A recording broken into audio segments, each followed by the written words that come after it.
સિદ્ધપુર ખાતે નવનિર્મિત railway ઓવરબ્રિજનું cabinet મંત્રી બળવંતસિંહ રાજપૂત દ્વારા લોકાર્પણ કરવામાં આવ્યું। ભારત સરકારના રેલવે વિભાગ તથા ગુજરાત સરકારના માર્ગ અને મકાન વિભાગના સંયુક્ત ઉપક્રમે પાટણ જિલ્લાના સિદ્ધપુર મુકામે LC 188 પર નવનિર્મિત રેલવે ઓવરબ્રિજનું કેબિનેટ મંત્રી બળવંતસિંહ રાજપૂત દ્વારા લોકાર્પણ કરાયું હતું।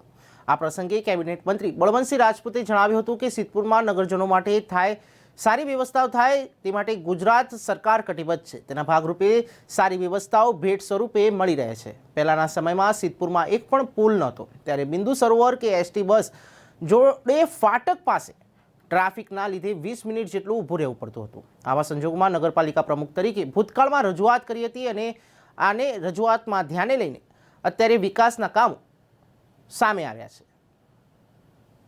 આજે એક વાતનો આનંદ છે, આનંદ એ વાતનો છે કે સિદ્ધપુરનો પુલ 1133 મીટરનો 2017માં આપણે મંજૂર થયેલો।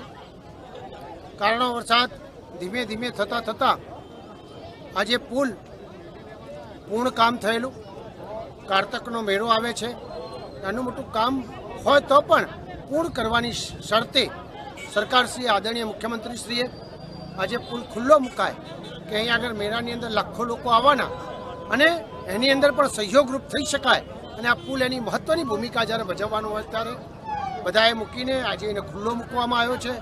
સિદ્ધપુર તેમજ આજુબાજુના 12 ગામ અને કેટલોય વિસ્તાર આજે ખુશી વ્યક્ત કરી છે કે આ પુલની આજ શરૂઆત થઈ રહી છે।